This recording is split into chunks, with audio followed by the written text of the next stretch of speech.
তো দিনটা ছিল 23শে নভেম্বর। এই দিনে মঙ্গলবার, না সরি, শনিবার ছিল। তো যাই হোক, ওই আমার বাপের বাড়ির পাড়াতে হচ্ছে একটা কালী মন্দির আছে, বারোয়ারি পুজো হয় সেখানে। মানে এত আনন্দ হয়, এত আনন্দ হয়, মানে পাড়ার যত দিদি বোনেরা কাকিমারা যত সবার আর কি, আমাদের যেরকম আমরা পাড়ার মেয়ে বিয়ে হয়ে গেছে এরকম দিদিরা, তারপর আমার কাকার মেয়েরা, বান্ধবীরা সবাই আসে।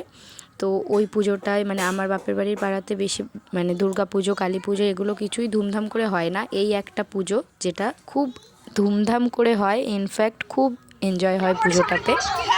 তো এই পুজোতে আমি হচ্ছে 4 বছর ছিলাম না, কোনো না কোনো কারণে আসি বাড়ি, এই পুজোর আগেই চলে যাই কর্ণাটকে। তো অনেক দিন পর এই পুজোতে আছি, আর বনাকে খুব মিস করছিলাম। এবার আমি আছি বাট ওরা নেই, বনা মনীষা দুজনকেই খুব মিস করেছি। তো যাই হোক, আরও সবাই ছিল, বান্ধবীরা, দিদিরা, বোনেরা। তো সবাই মিলে খুব এনজয় করেছি পুজোতে। আর এত লোক হয়েছে দেখো, আর বেশিরভাগই সব মেয়ে বউরা। আর আমাদের গ্রামের আর কি, আমার বাপের বাড়ির পাড়াতে মেয়ে বউরাও খুব খুব আনন্দপ্রিয়। সবাই দেখো কত নাচ করছে। আর মানে অনেক দিন পর এই পুজোটা পেয়েও খুব আনন্দ হচ্ছিল। কতদিন পর, মানে আগে বিয়ের আগে তো এই অপেক্ষা করে থাকতাম কবে একটা বছর পার হবে আর এই পুজোটা আসবে। তো যাই হোক, আমার বরকেও খুব মিস করেছি, কারণ ও অনেক দিন এই সমস্ত আনন্দ আর কি উপভোগ করতে পারে না, কাজের সূত্রে বাইরেই থাকতে হয় সব সময়। তো আমি এই যে আনন্দ করছি, আমার পুচকুকে বাড়িতে রেখে এসেছি মায়ের কাছে। আমার মায়ের কাছেও সযত্নেই আছে।